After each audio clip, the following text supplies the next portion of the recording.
members of the Public Health Committee. My name is Rabbi Epstein. I'm an Orthodox Jewish rabbi teaching and lecturing and writing in my community.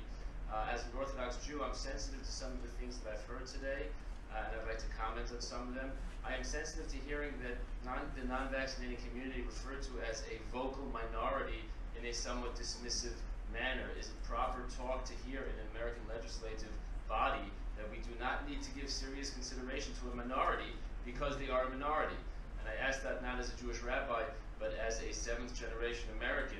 My family believes in our great country's record of treating minorities with the respect they deserve.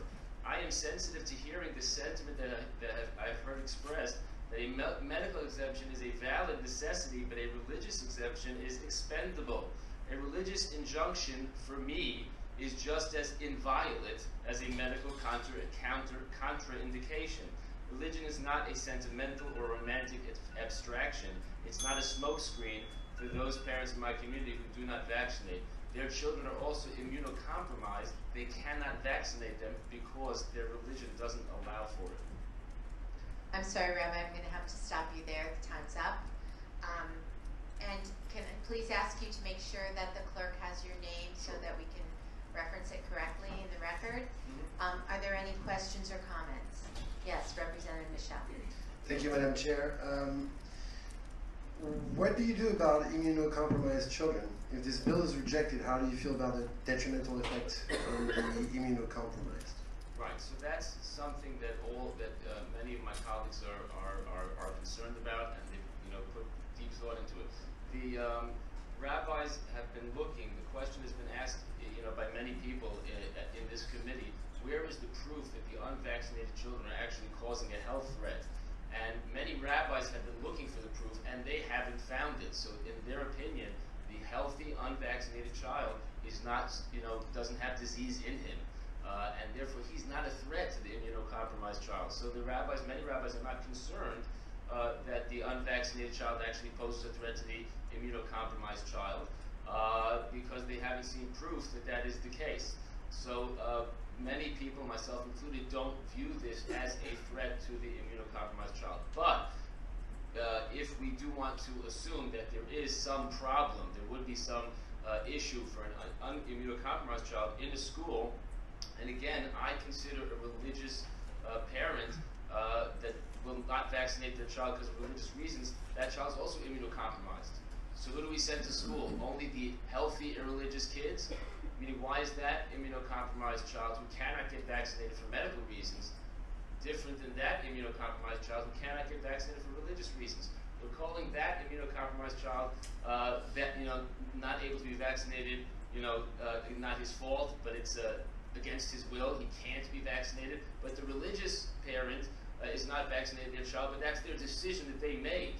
It's not the decision that they made. If that's their faith and their belief, they were told by their rabbi or their cleric that they can't do it, and they can't do it either. So, that would be a question that has to be asked. Who has to leave school?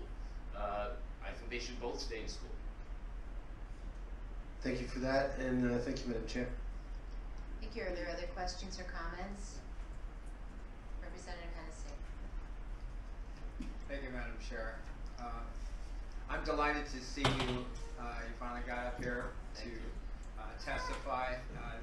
This bill is about religion, so I think it's very appropriate that you come up and speak, being a rabbi.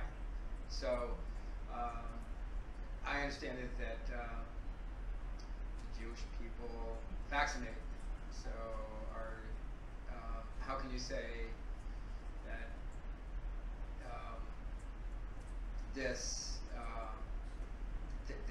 that your religion supports vaccinations or supports people not being vaccinated?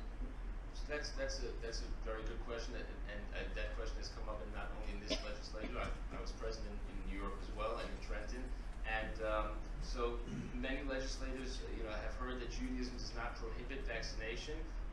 That's not a true statement, because some rabbis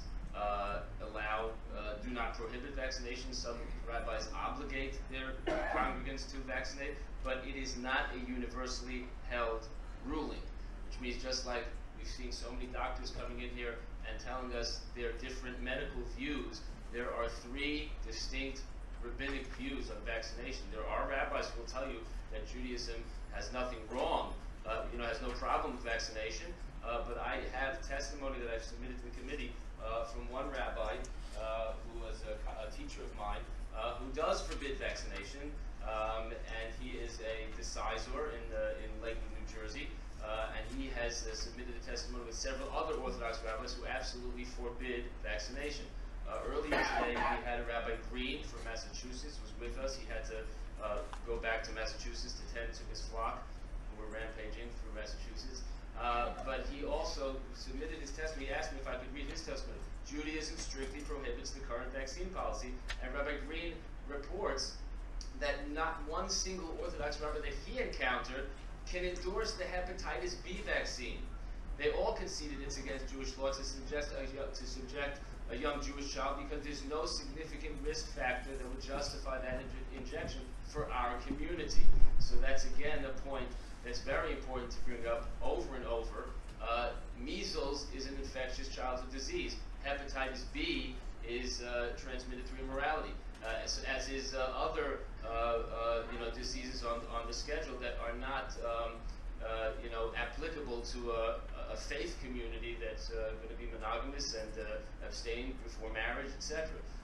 As a matter of fact, Paul Offit, who's arguably America's foremost proponent of vaccination, was invited to speak in Baltimore, and he said, if your community does, follow the moral code that they claim to, then the HPV vaccination is not necessary for your community. It's in place in a community that's going to have a lower standard of morality. So we have several Orthodox rabbis weighing in that it is forbidden. We have Orthodox rabbis telling us that it is obligatory. My personal rabbi tells me that it's a matter of parental choice. And when it becomes a matter of parental choice, the parent is supposed to seek guidance from his doctor and his rabbi. And that's why we're going to have a plurality of view. So really no one rabbi can come and speak for Orthodox Judaism. I'm not a decisor, a rabbi who can decide Jewish law. I am a teacher of Jewish law, so as such, I see the plurality because I have to teach students that he says this, and he says that, and he says the other. If I was a decisor, you can't be fickle about what your decision is. You've got to say, you've got to do this. So I am reporting to you, and primarily I came to report, and I submitted that to the committee as well, a letter from the foremost rabbis from where I received my bachelor's of Talmudic law, Beth Medrash Gavoa in Lakewood, New Jersey, and all of the rabbis of that, the heads of the school and the decisors for the school have all signed a letter stating that they are against this bill, opposing the bill, and that's because a Jewish parent has to ask his rabbi about medical decisions as well. So we've heard a lot of talk that people are maybe hiding behind the religious, the religion when it's really a medical issue. I'm sorry I don't want to tax anybody's patience, but there is another testimony that I submitted from a parent that I know whose daughter has severe allergies to many foods and some drugs. I'm sorry, I'm going to have to stop you there because you really can't be reading other people's testimonies. No, this is actually my testimony. I didn't get a chance to say, but it's very relevant to the question. This is mine, and it's a parent that consulted with me. Okay. So, I think that you've had plenty of time to answer the question, so I'm going to have to move on, unless Representative Hennessy had a different question. Thank you, Rabbi Epstein, for your testimony. Good. Are there other questions or comments? Thank you very much. Thank you very much. And again, please give your name to the Thank clerk. you. I will. I must just compliment. I was in Trenton. I was in Albany. The tension in the room was terrible, and I think that everybody. I want to really. It's a compliment to everybody. I think we're really. I've been preaching that we need respectful dialogue in this debate in my community for a long time, and I think that we're really getting the hang of it. I think that the comment that the chair made earlier is true. The audience is getting the hang of a respectful silence, and the committee is getting the hang of it, of just listening, hearing out other people, and it was Thank you. a pleasure to be here. Thank you.